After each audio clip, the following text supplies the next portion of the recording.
Bonjour et bienvenue pour cette nouvelle émission des Rencontres du Chef. Aujourd'hui, je suis heureux d'accueillir Martin Diès, chef chocolatier et pâtissier à la Chocolate Academy. Tout à fait. Bonjour Martin. Bonjour Philippe. Que vas-tu nous faire aujourd'hui comme recette? Aujourd'hui, je vais réaliser un entremets, l'entremets de Pâques. On va le réaliser ensemble. C'est un entremets printanier composé de chocolat blanc, de myrtille et de framboise.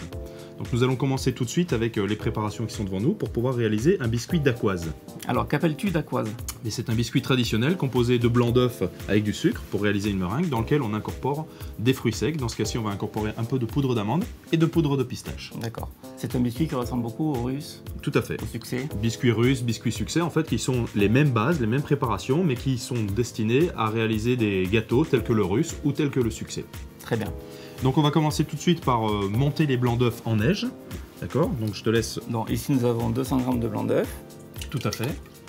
Ensuite on va mettre le sucre semoule. Alors moi je mets tout d'un coup. D'accord. Tous les sucres d'un coup. Avant de battre. Avant de battre. Très bien. Et on va incorporer un peu de sucre roux. Alors le sucre roux ici va permettre de graisser un peu le blanc d'œuf et va empêcher au blanc d'œuf de grainer. Donc vous pouvez le faire monter tranquillement et après on va tamiser les poudres. Voilà.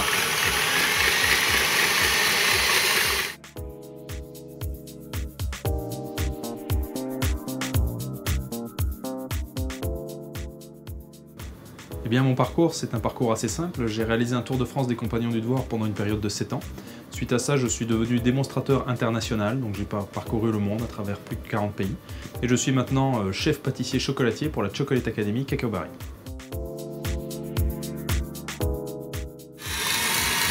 Voilà Philippe. Très bien, donc là, on a une belle meringue. les blancs sont bien montés. Les blancs sont bien montés, tout à fait. Et d'un autre côté, ici, je vais tamiser les poudres ensemble. Donc, je dépose la poudre de pistache dans le tamis. La poudre d'amande. Alors, tu as vu, la poudre d'amande est un peu colorée parce que je l'ai fait torréfier. De manière à augmenter un peu le goût de l'amande, j'ai torréfié préalablement les amandes dans le four. Et pour la poudre de pistache? La poudre de pistache, c'est pas nécessaire. Non, nous avons utilisé, je veux juste montrer ceci, des pistaches concassées qui ont été broyées donc, au mixeur et passées au tamis donc maintenant pour obtenir la poudre la plus fine possible. Exactement. Donc ici on tamise, ce qui va nous permettre d'enlever les grains. Voilà, des fois il y a des petits agglomérats comme ça qui peuvent arriver. On va chercher à les supprimer. Et puis ici, il reste des petits grains de pistache, ici, c'est pas un problème. Ce qu'il faut, c'est vraiment écraser tous les agglomérats de poudre et les grains de pistache, on les incorporera dans la dacquoise, ce qui nous permettra d'avoir un petit peu de croquant, tout à fait. Voilà. Le tamisage sert vraiment à supprimer les agglomérats de sucre, les agglomérats de poudre et ainsi de suite. Donc là, j'incorpore les grains. Voilà, je vais te demander de me verser en pluie les poudres pour pouvoir terminer la dacquoise. Voilà, donc là tu vas incorporer en pluie les poudres et délicatement on mélange. Non, lorsque la meringue est montée, il ne faut pas qu'elle reste longtemps tout à fait. Sans rien faire. Quoi. Tout à fait. L'idéal c'est de tamiser les poudres pendant que l'on fait monter les blancs d'œufs. D'accord. Voilà. Délicatement comme ceci.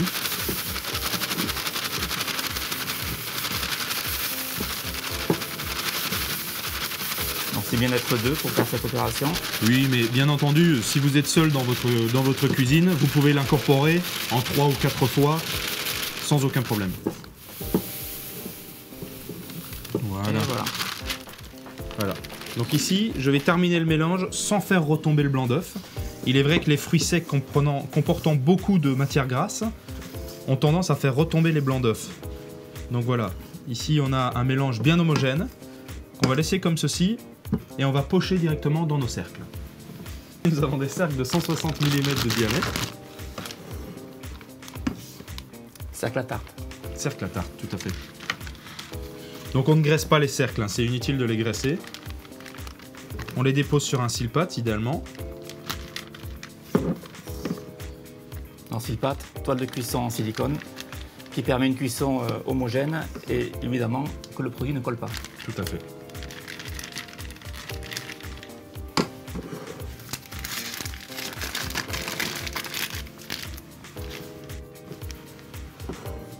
Voilà. Et ici, de manière régulière, je vais former le biscuit en pochant dans mon cercle. Donc la douille que tu utilises, c'est une douille unie de diamètre 9-10 mm. Tout à fait. Voilà, donc là on a un cercle bien régulier, une épaisseur également bien régulière, et on recommence l'opération dans l'autre cercle. Alors pourquoi 4 cercles? Parce que nous avons des quantités pour 4 entremets. Donc voilà, c'est pour ça qu'on a 4 cercles. Si vous voulez faire qu'un seul entremet à la maison, vous divisez les proportions et vous aurez le même résultat. On va pouvoir cuire nos biscuits dacquoise pendant environ 12 minutes. On se retrouve juste après. Juste après. Très bien.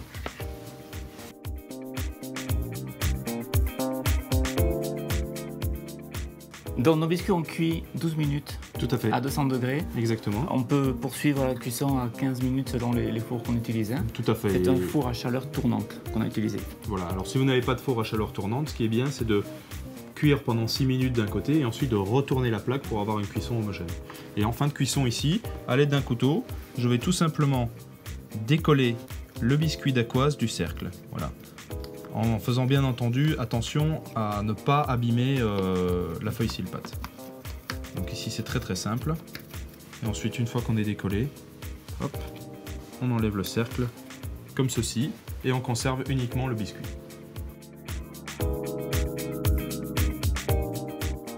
Voilà Philippe, pour poursuivre, nous allons continuer avec la nougatine coco.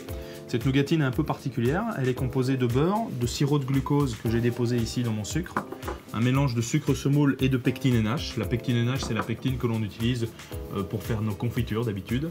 Et ici, du coco râpé. D'accord. Donc voilà, alors, dans ma casserole, je vais déposer le beurre. C'est du beurre classique, hein? Beurre classique, oui. Le sucre et le glucose. Je vais faire chauffer la première partie à une température d'environ 40 degrés, ce qui va me permettre d'incorporer la pectine. D'accord. Alors 40 degrés, c'est important parce que si on incorpore la pectine directement maintenant, elle va faire des petits grains.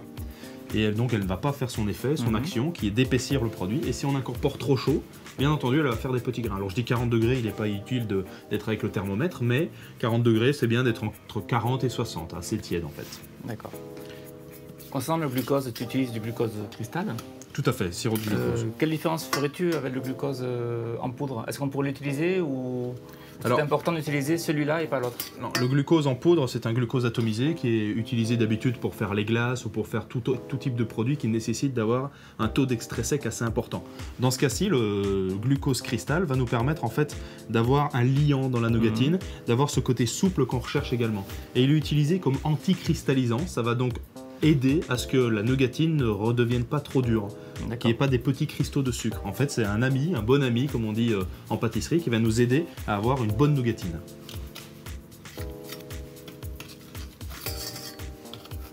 Donc on l'appelle nougatine, mais ça n'a rien à voir avec la nougatine qu'on connaît habituellement. Non, en fait, ce sont un petit peu des nougatines de restaurateurs, ce que vous pouvez trouver assez effilé sur vos desserts de restauration.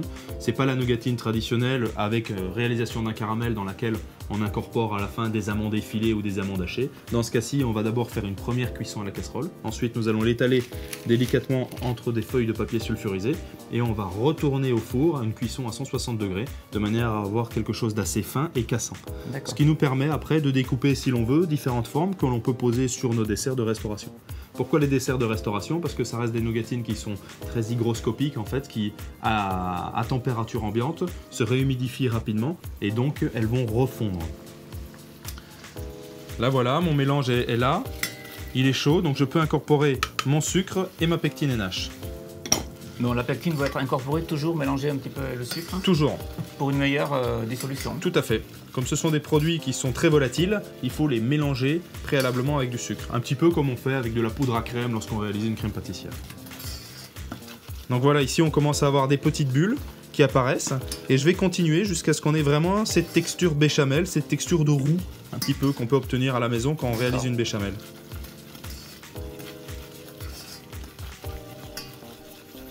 Voilà. L'idée, c'est de ne pas non plus avoir une caramélisation, hein. On veut vraiment faire épaissir le sucre, laisser agir la pectine NH. Et puis quand on voit que la texture est idéale, on incorpore la noix de coco.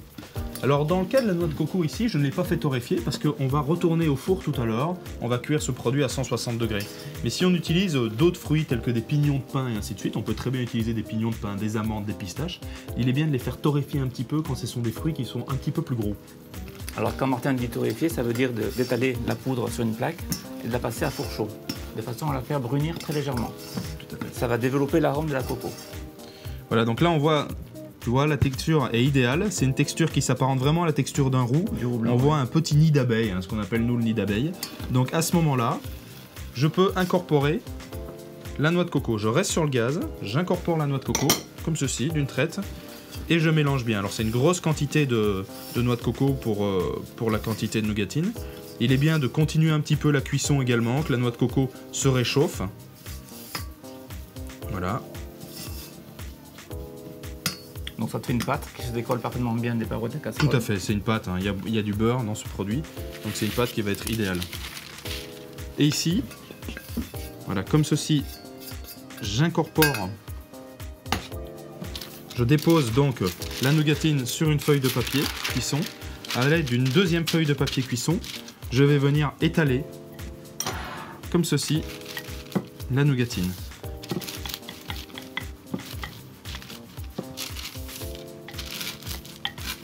Voilà. Ce qu'il faut, c'est avoir quelque chose d'assez fin, d'homogène.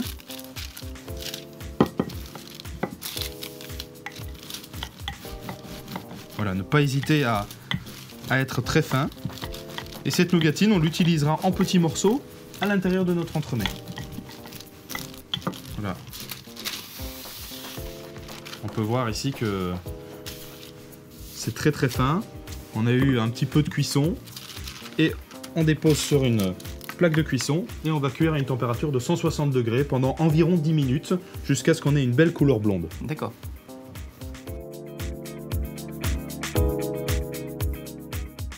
Donc notre nougatine est cuite.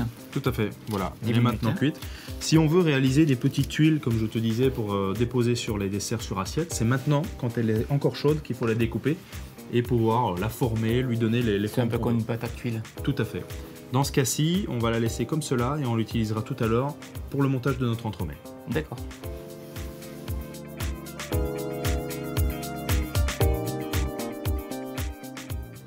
Voilà Philippe, nous allons continuer avec la marmelade de framboise. Donc la marmelade est composée d'une purée de framboise, de pectine NH, la même pectine que nous avons utilisée pour la nougatine coco, et de sucre semoule. Donc je vais procéder comme tout à l'heure, je vais mélanger un petit peu de sucre avec la pectine pour éviter en fait que la pectine s'incorpore sous forme de grumeaux. Voilà. Et ensuite... Il faut toujours procéder de cette façon-là. Toujours procéder avec de la pectine. Quelle que soit la pectine, quel que soit l'additif qu'on met. Et ensuite je vais déposer la purée ici dans la casserole.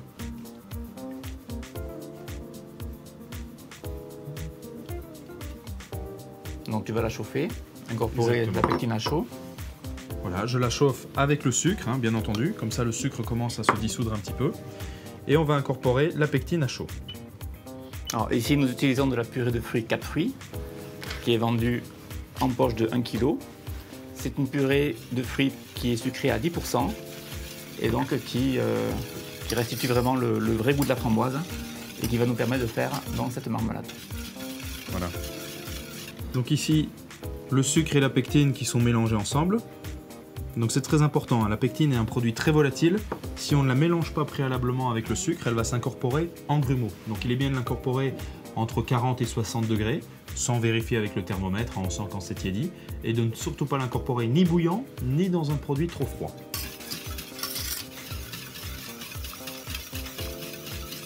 Si c'est trop froid, la pectine ne fera pas l'effet, et si c'est bouillant, c'est la même chose. En fait, que ça soit trop froid ou que ça soit trop chaud, la pectine s'incorporera sous forme de grumeaux et donc ne va pas gélifier, ne va pas entamer le gel de notre marmelade. D'accord. Donc là, je peux l'incorporer. Et je mélange bien.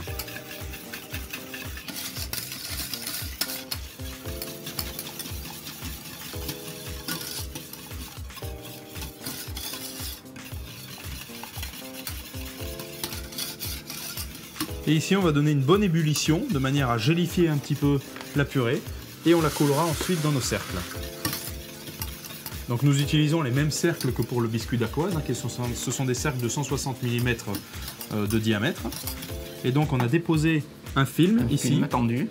Et on viendra couler tout à l'heure la marmelade, ce qui va nous faire en fait des petits inserts qu'on va pouvoir incorporer dans l'entremets. D'accord. Et quand notre produit voilà, est en bonne ébullition comme ceci, on va pouvoir le couler à l'intérieur de nos cercles. Donc directement, on laisse refroidir. Tout à fait. Et on réalisera des inserts. Et ça se démoulera tout seul. Exactement. Donc là, je coule comme ceci. Assez fin hein, néanmoins. La quantité qui se trouve dans la casserole est une quantité qui est idéale pour faire 4 palets. Voilà. Je te laisse étaler un petit peu avec la spatule si nécessaire.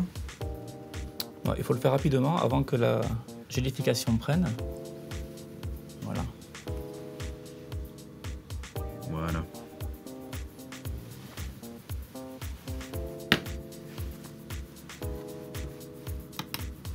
Voilà. Donc maintenant nous avons nos inserts et nous allons pouvoir les congeler.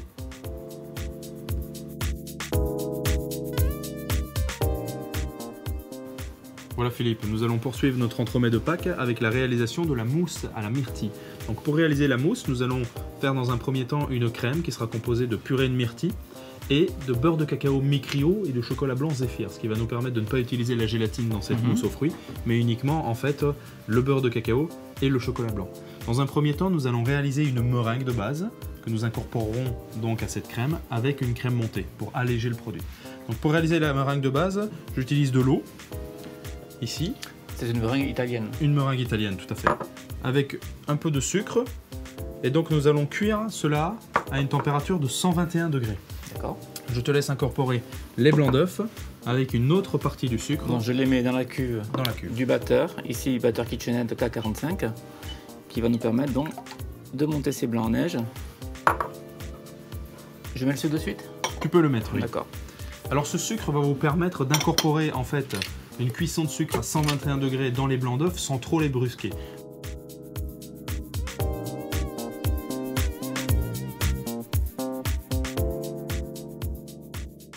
La Chocolate Academy, c'est le centre d'expertise mondial de la marque Cacao Barry. C'est là où, avec Philippe Bertrand, qui est meilleur ouvrier de France chocolatier, nous réalisons toutes les recettes, nous réalisons tous les supports techniques, les vidéos, nous réalisons en fait tout ce qui concerne la marque Cacao Barry.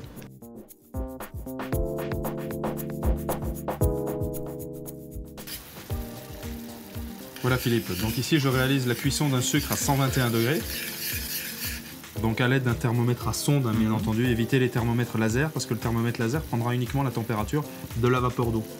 D'accord. Sauf dans le cas de plaque à induction. Je le précise parce que la plaque à induction peut avoir une interaction sur la sonde qui est en inox et donc fausser le résultat. Voilà. Quand on a un sucre à 121 degrés, on peut voir aussi qu'on a des bulles qui font environ 1 cm. Et je te laisse allumer le vapeur et incorporer délicatement le sucre. Dès maintenant. Dès maintenant.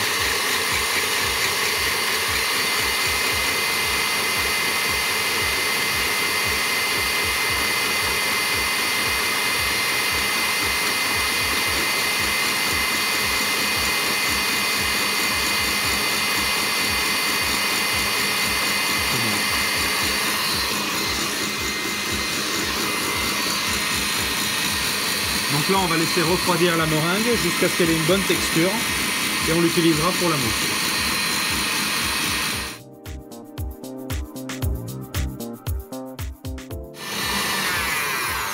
Voilà Philippe, ici nous arrêtons avec le fouet de manière à pouvoir incorporer la feuille. Comme c'est une meringue italienne qui va être utilisée à l'intérieur d'une mousse, il est bien d'avoir quelque chose d'assez lisse. Et pour éviter la formation de grains, on va la lisser à la feuille. Voilà.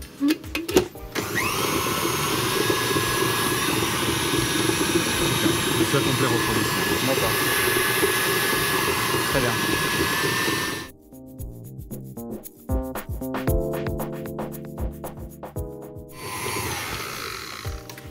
Voilà, maintenant la meringue est froide. Et on va pouvoir la réserver, la mettre de côté pour l'utilisation de la mousse tout à l'heure. Voilà, pour la réalisation de la mousse maintenant. Donc la purée de myrtille. Ici on a un mélange de poudre à crème en fait, qui est un amidon qui va nous permettre d'épaissir la crème, mélangé déjà avec un tout petit peu de sucre. Qui remplace la farine. Hein. Tout à fait, ça remplace la farine. Ça a un goût bien meilleur que la farine. C'est plus léger. C'est plus léger, c'est un peu vanillé. Dans ce récipient, je dépose le beurre de cacao mi-cryo. Alors rappelle-nous un petit peu ce que ce beurre. Alors, le beurre de cacao mi-cryo, c'est un beurre de cacao qui est cristallisé et cryogénisé. C'est ce qui va nous permettre en fait de l'avoir sous forme de poudre. Et le fait qu'il soit cristallisé nous permet de faire du tempérage de chocolat, comme on a pu voir dans d'autres vidéos. Et il va nous permettre également de l'utiliser en cuisson. C'est une matière grasse qui ne contient pas de mauvais cholestérol, des oméga 3, des oméga 6 en fait, des polyols, donc tous les produits qui sont bons pour la santé, tels que des antioxydants. C'est le beurre de cacao naturellement compris dans le chocolat blanc, dans le chocolat lait ou dans le chocolat noir.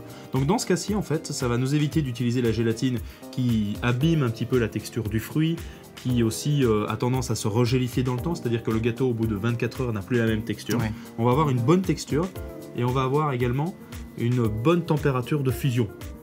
Donc voilà, ici j'ai le chocolat blanc.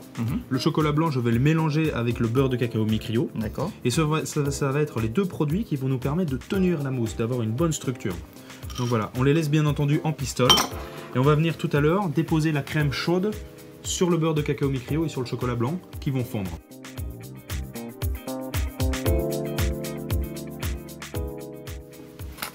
Donc là, mon mélange d'amidon, donc de poudre à crème et de sucre, je viens incorporer un petit peu de purée, ce qui va nous permettre de pouvoir ensuite incorporer ce mélange-là dans la purée chaude.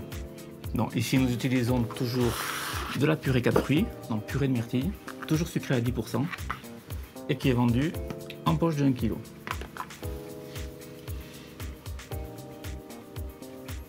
Voilà. Donc on procède tout à fait comme une crème pâtissière. Hein. Donc la purée remplace le lait. La purée remplace le lait et en fait on n'utilise pas d'œuf. Mais le procédé elle-même, c'est un petit peu le roux du pâtissier.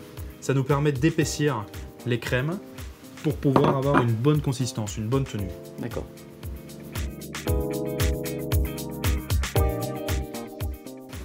Un mélange au fouet pour éviter les grumeaux.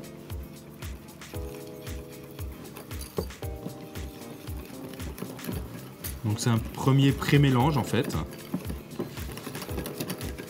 Donc ici, le but de l'utilisation de la poudre à crème, c'est vraiment d'amener de la matière sèche, de faire un peu épaissir la myrtille, ce qui va permettre au beurre de cacao mi-cryo de venir cristalliser en fait sur quelque chose. Si on avait utilisé uniquement la purée chaude qu'on verse sur le beurre de cacao mi-cryo et sur le chocolat blanc, ça ne va pas fonctionner. Parce qu'il faut de la matière sèche pour que le beurre de cacao puisse venir cristalliser sur donc la matière donnée par l'amidon.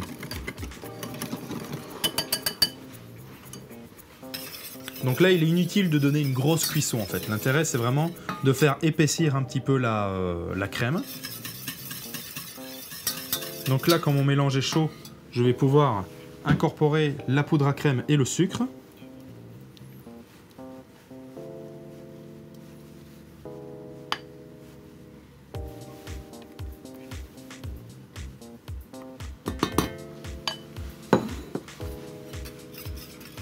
Donc on fait épaissir. On fait épaissir. Ça va très vite, pour 1-2 minutes. Exactement. Et donc après tu vas mettre cette préparation chaude là-dedans. Je vais la verser sur le chocolat. Sur le beurre et le chocolat. Ici on voit que ça a épaissi. On le sent au niveau du fouet, il y a un petit peu plus de résistance également. On a une bonne texture. Comme ceci. J'ai une texture vraiment idéale. Quand ma texture est comme ça, je peux me permettre de l'incorporer directement sur le chocolat blanc et le beurre de cacao mi-cryo. Et on la verse directement dessus. Comme ceci.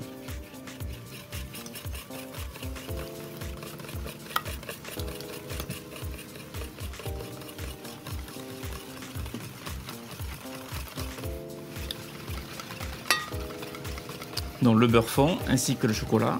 Tout à fait.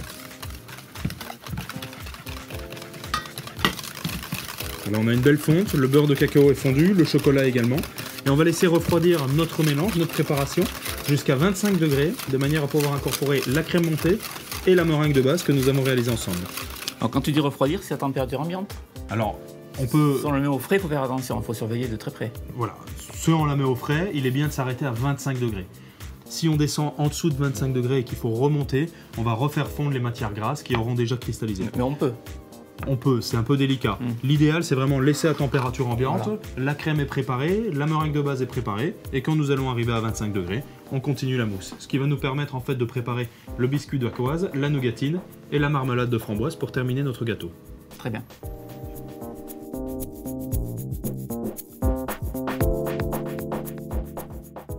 Donc on a tous les éléments de la mousse. Tout à fait. Qu'on va maintenant assembler. Exactement. Nous avons la crème myrtille, la crème montée qui est semi-montée, hein, pas montée au type chantilly, et ici la meringue italienne. Donc là je vais déposer la meringue italienne dans le fond de mon bol et on va d'abord incorporer la crème montée de manière à obtenir une texture assez lisse et volumineuse pour pouvoir incorporer ensuite la crème à la myrtille. Donc là je vais te demander de m'incorporer la crème montée comme ceci.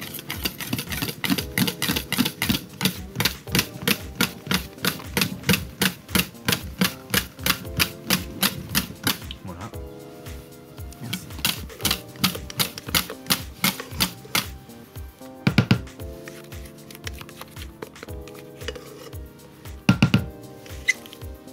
Voilà, c'est les proportions toujours pour 4 entremets. Exactement.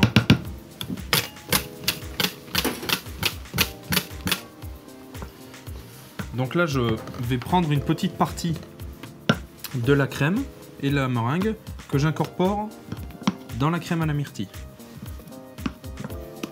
Là, je fais un pré-mélange en fait. Le but est toujours de conserver, bien entendu, le volume et l'aération de la crème montée et de la meringue. Donc là, ce pré-mélange, voilà, je mélange énergiquement. Et une fois que le pré-mélange est fait, je vais pouvoir incorporer toute la crème myrtille dans mon mélange de crème et de meringue. Donc la crème était à 25 degrés, comme on l'a précisé tout à l'heure. Si c'est plus chaud, ça va se casser la figure, donc exactement. Faire attention. Hein. Voilà. Il faut surtout pas être plus chaud, parce que si on est plus chaud, la crème, donc la crème montée, va perdre son volume.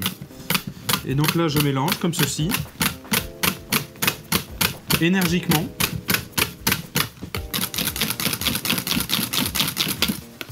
Et on peut voir que le beurre de cacao mi-cryo va nous permettre de préserver une très belle couleur myrtille. Et contrairement à la gélatine, on va avoir une gélification qui va se faire de manière beaucoup plus lente. On n'est pas obligé ici d'accélérer pour pouvoir faire le montage de l'entremet. Voilà. Et pour être sûr d'avoir un mélange bien homogène, je termine toujours avec la maryse.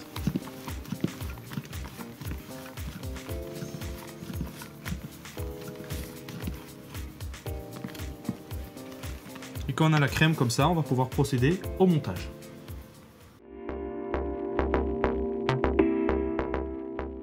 Voilà Philippe, nous sommes maintenant prêts pour le montage. Nous avons devant nous la mousse à la myrtille, la nougatine coco, la dacquoise qui se trouve ici. J'ai un cercle de 18 cm de diamètre. Et ici, nous avons l'insert donc à la framboise. Tout à fait. Cet insert est bien entendu congelé. Je te laisse me donner la douille. Donc, poche à douille avec une douille unie. Voilà, diamètre 7-8. On peut voir la belle couleur, hein, la belle couleur de la mousse à la myrtille ici, belle texture.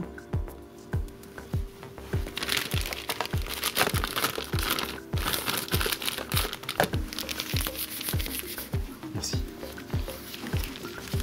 Donc ici, le principe c'est de déposer la mousse bien tout autour de la dacquoise. Si nécessaire, on peut se permettre également de bouger le cercle, comme ceci, en laissant la dacquoise bien centrée, dacquoise pistache. Voilà. Je reviens déposer une couche supplémentaire qui va me permettre en fait de chemiser. Le chemisage est très important, c'est pour éviter qu'il y ait des bulles d'air qui se forment sur les parois en fait de mon gâteau. Donc là, on pousse bien la mousse myrtille.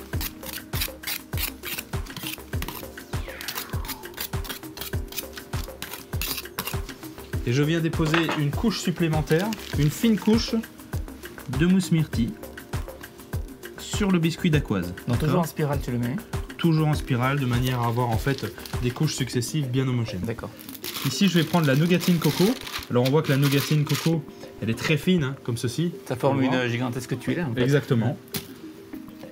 Et je vais déposer des petits morceaux de nougatine coco qui donneront du croustillant à mon entremets. Donc la mousse ne va pas détremper la nougatine?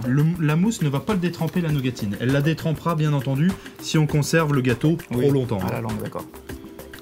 Donc on continuera à avoir un petit goût de coco torréfié. On va avoir un petit peu de croustillant, ça va être très intéressant. Actuellement, hein, tout ce qui est tendance sur les gâteaux, c'est de mélanger de la fraîcheur, donc de la myrtille, de la framboise, avec un petit peu de croustillant. D'accord.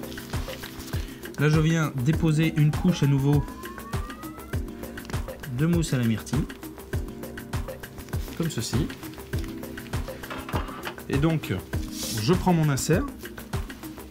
Donc ici, j'ai à l'aide d'un couteau décollé l'insert du cercle. Et donc on voit qu'on a une belle gélification. On enlève le film. Voilà. Et l'intérêt, l'usage de la pectine NH nous permet en fait d'avoir un gel qui soit assez souple. D'accord. Et donc on vient déposer comme ceci l'insert et on pousse du centre vers l'extérieur de manière à enlever toutes les bulles d'air qui pourraient être déposées sous l'insert. Voilà, comme ceci.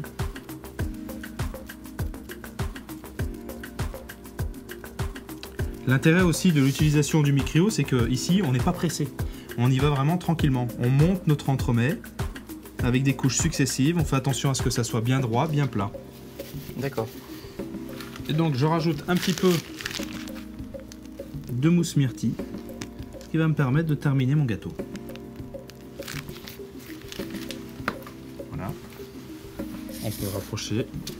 Et pour terminer, à l'aide d'une palette coudée, je viens appuyer de la mousse myrtille sur les parois du cercle. Comme ceci. Voilà. Et l'excédent, on peut le retirer. Voilà. Et bien entendu, toute cette mousse, elle pourra servir pour le montage d'un autre gâteau. Tout à fait. Cet entremets-ci, maintenant, vous le placez en surgélation, ce qui vous permettra de le retirer d'une part de la plaque et d'autre part à l'aide donc d'un chalumeau ou d'un décapeur thermique, on va pouvoir enlever le cercle et avoir notre entremets bien droit.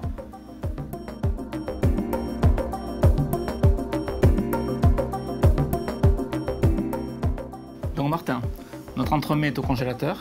Exactement. On l'a décerclé. Tout à fait. Donc on a réchauffé légèrement le cercle à tarte, enfin à mousse avec un chalumeau. Voilà. Et on l'a tout simplement fait glisser pour le décercler. Exactement. Et maintenant, nous allons procéder à la réalisation du glaçage. Alors on va faire un glaçage un peu violet pour correspondre bien entendu avec la couleur de la myrtille. Ce glaçage il est composé donc de chocolat blanc zéphyr, de sucre, de lait concentré sucré. Le lait concentré en fait va amener beaucoup de brillant au glaçage et va aider aussi à stabiliser le glaçage en congélation. De gélatine que nous avons préalablement hydraté ici avec de l'eau, sirop de glucose, sucre et de l'eau. Donc tout de suite je réalise le sirop. Je vais faire un sirop cuit à 103 degrés. Donc je dépose d'abord l'eau dans le fond de la casserole. Ensuite nous incorporons le sucre. Et enfin le sirop de glucose. Alors on a préalablement réchauffé un petit peu le sirop de glucose qui sera beaucoup plus facile à corner. Voilà. Ces trois ingrédients là, nous allons les faire chauffer à une température de 103 degrés. Ensuite, quand le sirop sera réalisé à 103 degrés, nous allons le verser directement dans le bol ici sur le lait concentré. Donc, je te laisse déposer le lait concentré dans le bol.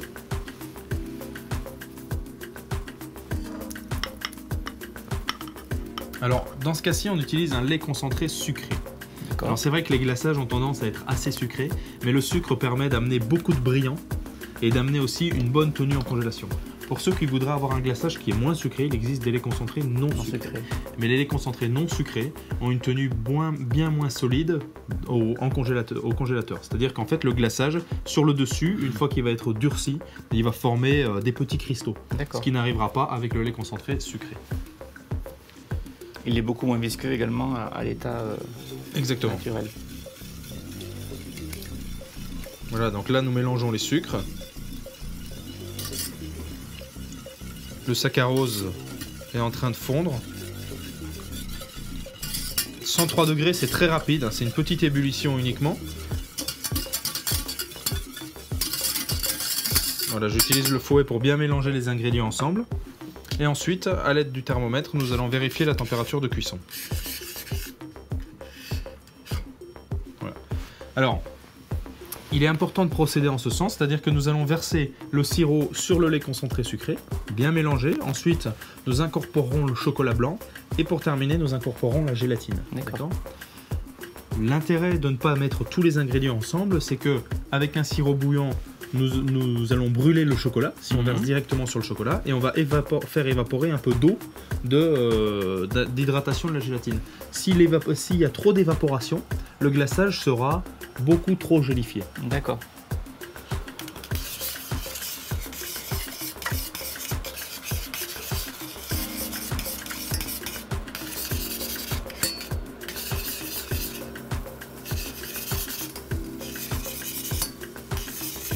Voilà, un bon bouillon. Et on est déjà à 103 degrés.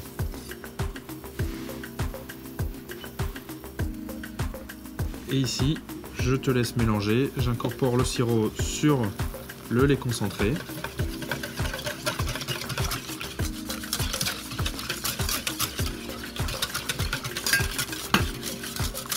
Superbe. Ensuite, j'incorpore le chocolat blanc, comme ceci. Donc il va fondre avec la chaleur du sirop.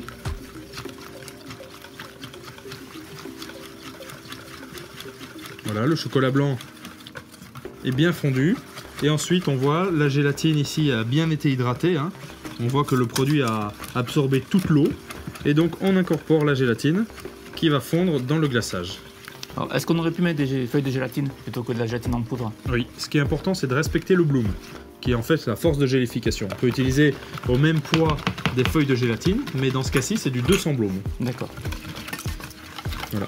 Alors la grande force de ce glaçage, c'est d'une part son brillant, ça va être sa tenue également, mais comme il est sur base de chocolat blanc, on peut se permettre de le colorer dans toutes les couleurs que l'on veut.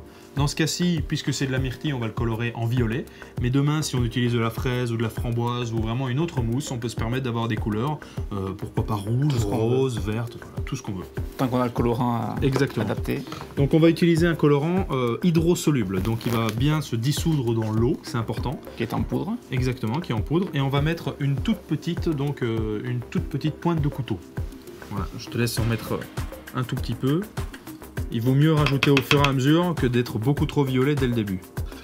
Voilà, ce sont des colorants qui sont très puissants. Donc il est bien de les incorporer petit à petit. Alors on voit qu'on commence à avoir une couleur violette qui n'est pas très franche. Hein. Je vais te laisser en rajouter un tout petit peu. La couleur arrive au fur et à mesure que le colorant se dissout. Hein. Tout à fait. C'est pas immédiat. Alors, on est très bien. Donc vous avez vu, j'ai mis vraiment 2 petites pointes. Voilà, on commence à voir que ça continue à foncer, hein, parce qu'au fur et à mesure, le colorant est en train de se dissoudre. Mais on va avoir une belle couleur violette qui se rapproche de la mousse que nous avons réalisée tout à l'heure. Alors ce qui est important, c'est que le glaçage, il n'est pas prêt. C'est-à-dire qu'on ne va pas l'utiliser tout de suite. D'une part parce qu'il y a encore des petits grains de colorant qui doivent continuer à se dissoudre. Et d'autre part, vous voyez, il est composé de beaucoup de bulles. Et lorsqu'on cherche à avoir avec un glaçage, c'est quelque chose de bien homogène. Donc on va le réserver pendant 24 heures au frigo. Et demain, nous l'utiliserons, on le mixera bien pour enlever toutes les bulles d'air. Et on pourra l'utiliser à une température de 25 à 30 degrés. Jamais au-delà de 30 degrés. Donc il faut penser à le faire vraiment la veille. Tout à fait. Pour finir l'entremet le lendemain. Exactement. Donc le lendemain, on va avoir ce glaçage qui sera gélifié, vu qu'il doit reposer. Oui. Tu vas le réchauffer. On va le réchauffer et on va réaliser ensemble le glaçage de l'entremet. D'accord.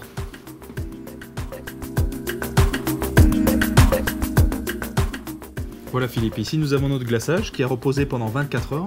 Alors l'idéal pour le glaçage, pour enlever les bulles d'air, c'est d'une part de le mixer à l'aide d'un Bamix comme ceci, et d'autre part d'utiliser un récipient qui est cylindrique et assez haut.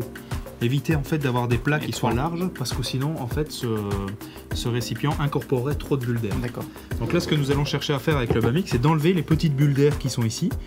Donc à petite vitesse, je vais tourner dans le sens inverse, habituel. Voilà, et on va chercher à enlever les bulles d'air du glaçage, avoir un glaçage qui soit vraiment lisse. Donc là on l'entend, on entend un son qui est assez sourd, les bulles d'air sont en train d'être aspirées, d'être enlevées par le Bamix, et quand on va avoir le glaçage complètement lisse, on va pouvoir l'utiliser. En fait, ce qu'il ne faut pas, c'est qu'il y ait le remous à la surface par lequel l'air s'incorpore. Tout à fait. Donc toujours avoir la tête bien plongée dans le glaçage. Voilà. Donc là j'ai un glaçage qui est bien lisse, il reste juste les quelques petites bulles d'air sur le dessus comme ceci. Et on va pouvoir maintenant procéder au glaçage de l'entremet. D'accord.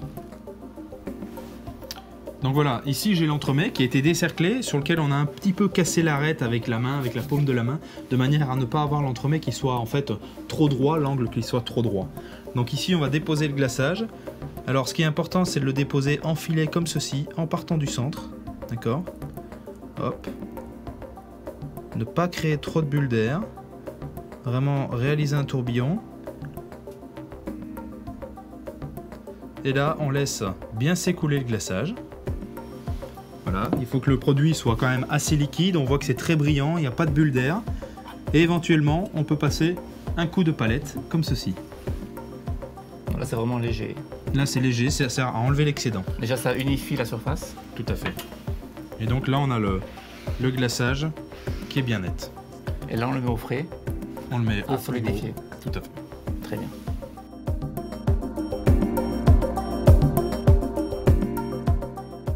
Voilà Philippe, je te propose de maintenant procéder à la décoration. Donc pour pouvoir décorer notre entremet, nous allons faire des petites fleurs. C'est très printanier la fleur. Donc je vais utiliser cet emporte-pièce-ci. Et à l'aide en fait d'une pâte à sucre, les pâtes que nous étalons tout simplement au-dessus des entremets, nous allons la colorer en rose et réaliser des petites marguerites. D'accord. Il faut savoir que ce produit existe déjà coloré. En rose, en bleu, en jaune, en vert. Mais bon, nous on a décidé de le colorer nous-mêmes pour avoir vraiment la couleur qu'on voulait. Voilà. Donc je te laisse incorporer un petit peu de colorant rose à l'intérieur. Voilà. Bon, c'est par ça. Alors il est bien de se munir de gants pour éviter en fait de se colorer les doigts. Et donc ici c'est un colorant rose un petit peu scintillant. Donc je modèle ma pâte un petit peu comme ça. Ça va me permettre également de la réchauffer. Donc là on a un rose pâle. On peut aller vers des couleurs beaucoup plus roses, mais nous ici c'est bien comme ça. Donc une fois que vous obtenez les couleurs de votre choix, en utilisant différents types de colorants, comme il veut. Ce qu'on va faire, c'est qu'on va ici bien nettoyer le plan de travail pour éviter d'avoir des petits morceaux qui en fait nous empêcheraient d'avoir quelque chose de bien lisse. Et on va étaler cette pâte comme ceci. Directement sur le plan de travail. On peut même l'étaler un petit peu à la main.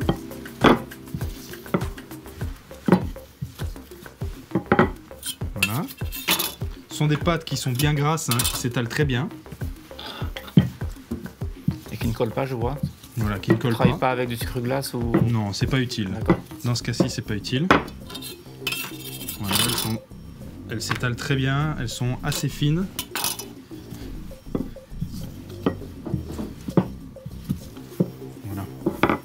Une fois qu'on a bien étalé, j'utilise cet emporte-pièce. Donc dans un premier temps, j'appuie, ce qui va me permettre de découper la marguerite. Et j'appuie sur le bouton au milieu pour pouvoir obtenir le petit décor, le relief qui existe. D'accord ? On appuie bien et on obtient les marguerites comme ceci. D'accord. On va en faire plusieurs. Donc ces emporte-pièces sont vendus par lot de 3, dans 3 diamètres différents.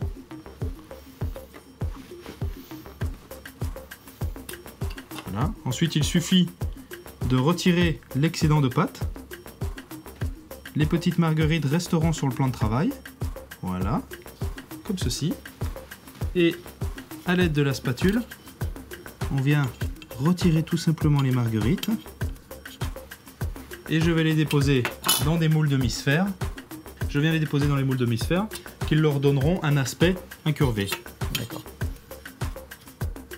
Voilà.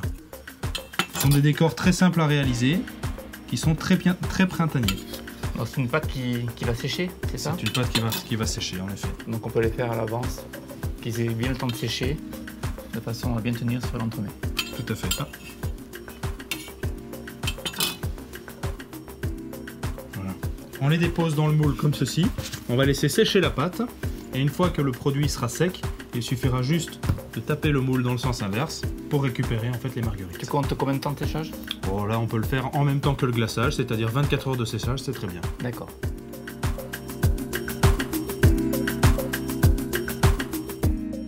Martin, phase finale, la décoration. Exactement. Donc là on a l'entremet qui est glacé, que nous avons laissé au congélateur de manière à bien fixer le glaçage et à surtout empêcher l'entremet de décongeler. Devant nous, nous avons les éléments de décoration. Donc je prends les anneaux ici de chocolat blanc que je vais écarter un petit peu, comme ceci, délicatement, de manière à venir en fait sertir mon entremet, d'accord? Ensuite je vais prendre une petite plaquette ici, c'est du chocolat blanc coloré en rose, qui va me permettre, dans ce cas-ci, de venir donner un petit peu de volume. Et à l'aide du chocolat rose ici, je viens renouveler l'opération délicatement comme ceci, pour pouvoir amener hop, un autre cerclage. Ici j'ai un petit cornet avec du glaçage. J'applique un petit peu de glaçage comme ceci, donc sur le décor, et je viens le redresser ici. Donc il nous sert de colle. Tout à fait, exactement. Donc là on a l'entremet qui est complètement terminé, et les petites fleurs que nous avons réalisées tout à l'heure, qui donnent une touche très printanière. Tu as également fait au milieu des fleurs, voilà, le cœur de la fleur au exactement, cornet. Au cornet, on vient appliquer une petite goutte de glaçage comme ceci sur les fleurs que nous avons réalisées préalablement. Alors pour faire ce type de décor, c'est très simple. Vous utilisez du chocolat blanc, un chocolat blanc cristallisé. On avait vu la cristallisation lors de différentes vidéos. Au beurre mi-cryo. Au beurre de cacao mi-cryo. Donc pour rappel, on fond le chocolat blanc à 45 degrés, on le laisse redescendre à 34 degrés, et à 34 degrés, on incorpore 1% de beurre de cacao mi-cryo. On mélange bien jusqu'à une température de 29 degrés pour le chocolat blanc. À cette température, vous pouvez incorporer différents colorants liposolubles. Ce sont des colorants qui fondent en fait dans la graisse, qui sont idéaux pour le chocolat. Donc ici du rose ou ici du blanc, de manière à obtenir des colorants en poudre. Des colorants en poudre, voilà. On les mixe et après on étale délicatement sur une feuille guitare le chocolat blanc. On le laisse durcir et on découpe des bandelettes. Ces bandelettes, on va les poser sur un cercle et on va les laisser cristalliser. Donc ce qui est important, c'est d'avoir quand même quelque chose d'assez fin. Vous avez vu, avec la finesse, ça va nous permettre de pouvoir écarter ce cercle qui va nous permettre après de décorer l'entremet. Donc voilà. Quand tu dis on le laisse durcir, on le laisse commencer à se cristalliser, c'est ça? En fait, une fois qu'il est étalé et que vous pouvez poser le doigt dessus sans avoir du chocolat sur le doigt, c'est qu'il est cristallisé. Le fait qu'il soit fin, ça va permettre en fait de découper des bandes. Et ces bandes-là, mais il reste malléable encore. Il reste malléable, on peut lui donner la forme. Même ici, du fait qu'il soit assez fin, il reste quand même assez malléable. D'accord. Donc voilà. Merci beaucoup Martin pour ce dessert très original pour Pâques. Avec plaisir. J'espère qu'il vous plaira, que vous le réaliserez chez vous. Et je te dis à très bientôt pour un prochain rendez-vous. À bientôt Philippe. Merci. À bientôt.